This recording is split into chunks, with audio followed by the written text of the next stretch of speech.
जय श्री श्याम दोस्तों। आज हम आपके लिए एक ऐसी सच्ची कहानी लेकर आए हैं जो सिर्फ एक चमत्कार नहीं बल्कि एक टूट चुकी जिंदगी की फिर से शुरुआत है। ये कहानी उस औरत की है जो सब कुछ हार चुकी थी। घर, पति, परिवार, रिश्तेदार, पैसा, सब कुछ। लेकिन फिर बाबा श्याम ने उसे खुद दर्शन देकर उसकी किस्मत बदल दी। इतना बदल दी कि आज वो इज्जत से जीती है और दूसरों के लिए मिसाल बन चुकी है। ये वीडियो सिर्फ एक कहानी नहीं है बल्कि विश्वास, संघर्ष और आस्था की एक जीवंत मिसाल है। हर वो इंसान जिसने कभी दुख झेले हैं, कभी रोते हुए बाबा को पुकारा है या कभी ये महसूस किया है कि अब शायद कोई रास्ता नहीं बचा, उन सभी के लिए ये वीडियो एक नई रोशनी बन सकता है। और अगर ही बाबा श्याम पर अटूट विश्वास रखते हैं तो अभी कमेंट में लिखिए, जय श्री श्याम बाबा। आपका एक कमेंट इस वीडियो को और लोगों तक पहुंचाने में मदद करेगा जिन्हें आज शायद सबसे ज्यादा बाबा की जरूरत है। वीडियो को अभी लाइक कर दीजिए क्योंकि आपका एक लाइक हमारे लिए प्रेरणा बनता है और हमें और ऐसी कहानियां लाने की शक्ति देता है। अगर आप इस चैनल पर नए हैं तो श्याम लीला चैनल को सब्सक्राइब जरूर करें और बेल आइकन दबाएं ताकि आपको हमारे नए वीडियो की सूचना सबसे पहले मिले। तो चलिए अब बिना देर किए शुरुआत करते हैं उस अनसुनी सच्ची घटना की जो ये साबित करती है कि जब इंसान हार मान लेता है तब भी बाबा श्याम साथ नहीं छोड़ते। इस औरत का नाम था अंशिका। मूल रूप से उत्तर प्रदेश के एक गांव की रहने वाली। उसका जीवन बिल्कुल सामान्य था। पति प्राइवेट कंपनी में अकाउंटेंट, मध्यम वर्गीय जीवन, 3 बच्चे, 2 बेटियां, 1 बेटा। घर में हंसी थी, बच्चों की खिलखिलाहट थी, सास ससुर थे, पति का प्यार था। हर सुबह चाय के साथ अखबार, बच्चों की स्कूल की तैयारी, शाम को पति का मुस्कुराते हुए घर आना। अंशिका अक्सर सोचती थी, भगवान का शुक्र है सब कुछ ठीक चल रहा है। मगर किस्मत जब करवट बदलती है तो पूछकर नहीं आती। एक दिन अंशिका के पति ऑफिस से लौटे, थोड़ा थके हुए लगे। कहाँ आज काम ज्यादा था। रात को उन्हें सीने में दर्द हुआ। अंशिका भागते हुए हॉस्पिटल ले गई, लेकिन डॉक्टर ने कहा हार्ट अटैक। ये अब इस दुनिया में नहीं रहे। अंशिका को यकीन ही नहीं हुआ। जिस इंसान के साथ उसने जिंदगी की उम्मीदें जोड़ी थीं, वो इतनी जल्दी चला जाएगा। एक ही झटके में जिंदगी का आधार चला गया। सिर्फ पति ही नहीं, अंशिका की पहचान, आत्मविश्वास, उसकी हंसी, सब कुछ टूट गया। अंशिका की पूरी दुनिया वहीं थम गई। 3 छोटे बच्चों को देखकर उसका दिल कांप गया। कैसे पालूंगी, क्या करूंगी, कौन है मेरा अब। इसके बाद जो हुआ वो और भी भयावह था। शुरुआत में सास ससुर ने कहा, कुछ दिन यहीं रह जा, फिर कुछ सोचेंगे। लेकिन 1 हफ्ते बाद उनका रवैया बदल गया। सास ने ताना मारा, अब हमारा बेटा नहीं रहा, हम क्यों पालें तुम्हें और तुम्हारे बच्चों को। ससुर ने कहा, घर छोटा है, खर्चा बहुत है, कहीं और जा। और उस दिन अंशिका और उसके तीनों बच्चों को घर से निकाल दिया गया। अंशिका ने मायके में सहारा ढूंढा, लेकिन उसके माता पिता की मृत्यु पहले ही हो चुकी थी। अब बचा सिर्फ उसका भाई और भाभी। भाई ने कहा, दीदी हम खुद किराए के मकान में हैं, हमारे 2 बच्चे हैं, तुम और तुम्हारे 3 बच्चे कैसे पालेंगे, माफ करना। अंशिका पूरी तरह से अकेली पड़ गई। सिर्फ 1200 रुपए थे उसके पास और छत तक नहीं। किसी तरह एक टूटे फूटे मोहल्ले में एक छोटा सा किराए का कमरा लिया। छोटा सा चूल्हा, एक बल्ब और एक टूटा फर्श। खाने के लाले थे। कमाई का कोई जरिया नहीं था। 2 वक्त की रोटी का इंतजाम करना भी एक जंग जैसा लगता था। फिर उसने अपनी इज्जत को ताक पर रखकर फैसला लिया, दूसरों के घर बर्तन धोने का। सुबह 6 बजे से 11 बजे तक 4 घर, फिर दोपहर में किसी के कपड़े, किसी की झाड़ू, किसी की बर्तन मांजना, ताकि बच्चों को 2 वक्त की रोटी मिल सके। और बच्चों की पढ़ाई नहीं। कभी किसी ने ताने मारे, कभी किसी ने पैसे काटे, कभी कोई बिना बात डांट देता। पर अंशिका चुपचाप सहती रही और रात को अपने आंसुओं को तकिए में दबाकर बस बाबा श्याम से एक ही बात कहती, बाबा क्या मेरी पुकार तुम तक नहीं पहुंच रही। एक रात जोरों की आंधी और गर्मी थी। बच्चे सो गए थे। अंशिका पसीने में भीगी हुई सोने की कोशिश कर रही थी। आधी रात को उसकी नींद टूटी। उसने देखा कमरे में एक अजीब सी रोशनी थी और फिर सपना आया। एक नीला घोड़ा, उस पर बैठे थे श्याम बाबा, आंखों में तेज, हाथ में गुलाब का फूल, और उन्होंने धीरे से कहा, बेटी बहुत रो लिया, अब आ मेरे दरबार में। सुबह उठते ही अंशिका का दिल बेचैन हो गया। उसने तय किया, अब चाहे जो हो जाए, खाटू जाऊंगी।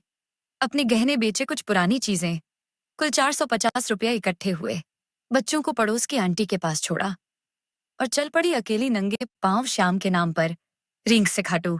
धूप धूल भीड़, मगर सिर्फ एक बात मन में, बाबा मुझे बुलाया है, अब दर्शन भी देना। मंदिर में दर्शन की लाइन लंबी थी। अंशिका एक कोने में बैठकर रोने लगी। लोग पूजा कर रहे थे, भीड़ आगे बढ़ रही थी। मंदिर की भीड़ में कोई विशेष अनुभव नहीं हुआ, पर जैसे ही वो बाबा के दरबार के पास पहुंची, किसी ने पीछे से एक गुलाब का फूल उसके हाथ में रख दिया। अंशिका ने देखा, वहां कोई नहीं था। अंशिका कांप उठी।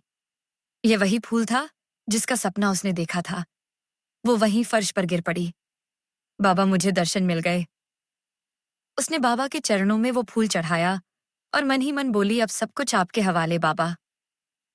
रात को पहली बार उसने चैन की नींद ली। बच्चों को अपने सीने से लगाकर बोली, बाबा ने कहा है सब ठीक होगा बेटा, अब हमारी किस्मत भी बदलेगी। सवेरे दरवाजे पर दस्तक हुई। दरवाजा खोला, सामने थी उसकी बचपन की सहेली नेहा, पढ़ी लिखी, अच्छे कपड़ों में। अंशिका ने शर्माते हुए दरवाजा खोला, क्योंकि बाल बिखरे थे, कपड़े मैले थे और हाथ अभी भी बर्तन धोने से गीले थे। नेहा चौंक गई। तू यहाँ इस हाल में, तू दूसरों के घर काम कर रही है, ये तूने मुझे क्यों नहीं बताया? अंशिका चुप रही, आंखें भर आईं। नेहा ने कहा, अंशिका तू जानती है मैं एक स्कूल में हेडमिस्ट्रेस हूं, मेरे स्कूल में आ जा। मैं तुझे अपने स्कूल में छोटे बच्चों की क्लास पढ़ाने के लिए रख रही हूं। तुझे अब इज्जत से जीना है। कल से तू आ जा, मैं तुझे नौकरी पर रखती हूं। अब तू मेरी मैडम होगी। अंशिका मैडम। अंशिका के पैरों तले जमीन खिसक गई। जिसे कोई बर्तन वाली तक नहीं बना रहा था, उसे अब मैडम कहा जा रहा था। वो वहीं फूट फूट कर रोने लगी। ये सिर्फ नौकरी नहीं थी, ये उसकी टूटी हुई जिंदगी का पहला भरोसेमंद कदम था। अगले ही दिन से अंशिका ने स्कूल में पढ़ाना शुरू कर दिया। अंशिका साड़ी पहनकर स्कूल पहुंची। हाथ कांप रहे थे बच्चों के सामने खड़ी, कैसे होंगी। मगर जैसे ही बच्चों ने उसे गुड मॉर्निंग मैडम कहा, उसकी आंखों से आंसू बह निकले। अब वो एक स्थायी शिक्षिका बन चुकी थी। छोटे बच्चों को सिखाते हुए उसकी अपनी मासूमियत लौट आई थी। अब वो दूसरों के घरों में काम करने वाली औरत नहीं थी, बल्कि सम्मानित मैडम थी। यह बदलाव अचानक नहीं हुआ था, ये बाबा श्याम की कृपा थी। उस दिन उसने समझा, बाबा ने सिर्फ फूल नहीं दिया था, एक नई पहचान दी थी। बच्चों की पढ़ाई शुरू हुई। 1 महीने बाद अंशिका ने अपने बच्चों का उसी स्कूल में नाम लिखवाया जहां वो पढ़ाती थी। अब अंशिका के बच्चे अनमा अच्छे स्कूल में पढ़ते और स्कूल की ड्रेस पहनकर गली में खेलने वाले नहीं, क्लास में पढ़ने वाले बच्चे बन चुके थे। उनकी आंखों में आत्मविश्वास था और माँ की आंखों में गर्व। अंशिका जब स्कूल से लौटती तो मोहल्ले की 2-3 औरतें आकर कहती, मैडम जी, हमारे बच्चों को भी पढ़ा दो ना, घर पे आपके बच्चे तो बहुत तेज हैं। अंशिका ने झिझकते हुए कहा, हाँ क्यों नहीं, आ जाओ 5 बजे के बाद। धीरे धीरे एक बच्चा 2 हुआ, 2 से 5 और फिर 8। अब अंशिका शाम को ट्यूशन पढ़ाती।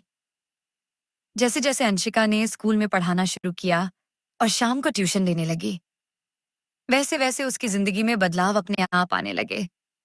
फिर आया वो दिन जब उसे पहली तनख्वाह मिली, 6,000 रुपये। वो दिन अंशिका के लिए किसी त्योहार से कम नहीं था। पैसे हाथ में आते ही उसकी आंखें भर आईं। कई सालों बाद उसने खुद के कमाए हुए पैसे छुए थे। उसी पल उसने मन ही मन बाबा श्याम को धन्यवाद दिया। उसने सोच समझकर पहला कदम उठाया, अपने बच्चों के लिए स्कूल बैग, नई किताबें और चप्पलें खरीदी। जब उसने बेटियों को नई यूनिफॉर्म पहनाई और बेटे के हाथ में नया बैग दिया, तो उनके चेहरे की मुस्कुराहट ने अंशिका का दिल भर दिया। उन्हें देखकर ऐसा लगा जैसे वर्षों से बंद खिड़की से अचानक सूरज की रोशनी आ गई हो। उसके बाद सबसे पहले उसने अपने कमरे के कोने में एक सुंदर सी लकड़ी की चौकी बनवाई, जिस पर उसने खुद अपने हाथों से श्याम बाबा की तस्वीर लगाई। एक साफ लाल कपड़ा बिछाया, एक दीपक और अगरबत्ती रखी हर सुबह। अब वो वहां दीप जलाकर बाबा से धन्यवाद कहती। जो कुछ भी है, बाबा, बस आपकी दया से है। ये सबसे भावुक दिन था उसके लिए। जब दूसरी तनख्वाह आई, तो गर्मियों की तपती दोपहरी में राहत देने के लिए एक छोटा लेकिन टिकाऊ पंखा खरीदा। अब बच्चों की पढ़ाई गर्मी में भी आराम से हो सकती थी। तीसरे महीने एक गैस सिलेंडर लिया। अब उसे लकड़ी के चूल्हे का धुआं नहीं सहना पड़ता था। हर सुबह वो बाबा श्याम का नाम लेकर रसोई में जाती और खुद अपने मेहनत से लाई रसोई गैस पर खाना बनाती। फिर उसने एक चारपाई खरीदी जिस पर तीनों बच्चे आराम से बैठकर पढ़ाई कर सकते थे। चौथे महीने बच्चों के लिए सिले सिलाए कपड़े बनवाए। फिर एक दिन किसी पुराने दुकान से एक पुराना रेडियो देखा। कीमत कम थी, लेकिन वो खुशी बहुत बड़ी थी। अब हर शाम बच्चों के खाने के समय वो कोई भजन या लोकगीत चला देती। घर छोटा था, लेकिन अब उसमें एक सकारात्मक ऊर्जा बस गई थी। हर चीज उसने जोड़ी, मेहनत से, अपनी कमाई से। न किसी से उधार लिया, न किसी से मांगा, कोई दान में नहीं दिया। हर वस्तु उसके आत्मसम्मान की पहचान थी। अंशिका अक्सर कहती, बाबा ने मुझे रास्ता दिखाया और मैंने कांटों भरे उस रास्ते पर नंगे पांव चलकर हर सपना खुद पूरा किया। मेरे पास ज्यादा कुछ नहीं था, लेकिन जो कुछ भी है वो मेरी मेहनत का है, इज्जत का है। कोई एहसान नहीं, सिर्फ बाबा की कृपा और मेरी मेहनत का फल है। एक दिन भाई अचानक घर आ गया। बोला, दीदी अगर कोई जरूरत होगी तो मुझे बताना। वही भाई जिसने कभी कहा था, दीदी हमारे अपने खर्चे हैं, हम तुम्हें नहीं रख सकते। अब पूछ रहा था कि कोई जरूरत हो तो बताना। अंशिका मुस्कुराई और बोली, अब कोई जरूरत नहीं भाई, बाबा श्याम ने मेरी हर जरूरत पूरी कर दी है। जो लोग पहले कहते थे हमारे पास खुद के खर्चे हैं, तुम अपनी जिंदगी देखो, वही अब कहते थे हम तो तुझे मजबूत बनाना चाहते थे, हमें मालूम था तू संभाल लेगी। एक दिन ननद आई और बोली, दीदी सुना है अब आप स्कूल में टीचर हो। बहुत अच्छा किया। अंशिका मुस्कुराई। वो जानती थी कि इस दुनिया में इज्जत और सम्मान उन्हीं को मिलता है जिनके पास या तो पैसा होता है या कुछ साबित करने की ताकत। उसने अपना सब कुछ खोकर जो कमाया था, वो सिर्फ रोजगार नहीं था, वो एक जवाब था उस समाज को जिसने उसकी मजबूरी में उसकी पहचान छीन ली थी। अब वही लोग जो कभी बात तक नहीं करते थे, रास्ते में मिलते तो आदर से नमस्ते करते और कहते, आपके बच्चों की परवरिश बहुत अच्छे से हो रही है। और आज आज अंशिका एक सम्मानित महिला है, स्कूल में टीचर, शाम को ट्यूशन, बच्चों की स्कूल ड्रेस, किताबें, किराया समय पर। अब घर में टीवी, चूल्हा, सिलेंडर और एक छोटी सी श्याम बाबा की चौकी है। रोज सुबह उठकर वो पहले श्याम बाबा को प्रणाम करती है, फिर कहती है, जो लोग मुझे छोड़ गए थे उन्हें अब शिकायत नहीं, क्योंकि बाबा ने जब थामा तो फिर कभी छोड़ा नहीं। तो दोस्तों, अब जब आप यह पूरी सच्ची कहानी सुन चुके हैं तो आप समझ ही गए होंगे कि जिंदगी में चाहे कितने भी अंधेरे बादल छा जाएं, बाबा श्याम का दिया हुआ एक दीपक उन अंधेरों को चीरकर नई रोशनी ला सकता है।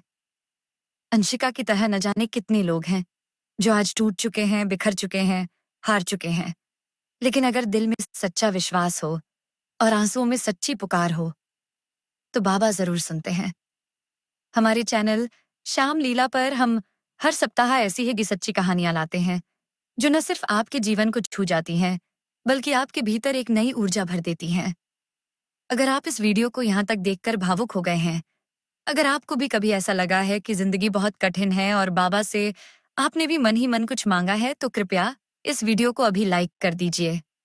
आपका एक लाइक हमारी पूरी टीम को ये बताता है कि आप हमारे साथ हैं इस सेवा में, इस भक्ति के यज्ञ में। और अगर आपके किसी दोस्त या रिश्तेदार की जिंदगी में अंधकार है, अगर कोई टूट चुका है या हार मान चुका है, तो इस वीडियो को उनके साथ अभी शेयर करें, क्योंकि क्या पता बाबा श्याम की यह कहानी उनके जीवन का भी मोड़ बन जाए। अगर आप इस चैनल श्याम लीला पर नए हैं तो अभी सब्सक्राइब करें और बेल आइकन जरूर दबाएं, ताकि अगली बार जब हम कोई सच्चा चमत्कार लेकर आएं तो वो आप तक सबसे पहले पहुंचे। और दोस्तों, अगर आप भी बाबा श्याम के किसी चमत्कार को खुद महसूस कर चुके हैं अगर आपकी भी कोई कहानी है तो कृपया कमेंट में जरूर लिखिए। हमारी कोशिश होगी कि उस सच्ची कहानी को हम अगली वीडियो में शामिल करें, ताकि दुनिया को पता चले कि बाबा श्याम आज भी कलयुग में अपने भक्तों की पुकार सुनते हैं और उनका साथ कभी नहीं छोड़ते। अब आपसे बस एक छोटी सी विनती है, नीचे कमेंट बॉक्स में एक बार जरूर लिखें, जय श्री श्याम। बाबा मुझे भी राह दिखाओ। आपका एक कमेंट किसी और की उम्मीद बन सकता है, कोई और इसे पढ़कर बाबा से जुड़ सकता है। हमारा उद्देश्य केवल वीडियो बनाना नहीं है, बल्कि बाबा श्याम की सच्ची लीलाओं को पूरे भारत और दुनिया तक पहुंचाना है, ताकि हर टूटे हुए दिल को एक आस मिल सके, हर बुझे चेहरे पर मुस्कान लौट सके। तो दोस्तों, अंत में एक बार फिर सब मिलकर बोलें, जय श्री श्याम बाबा।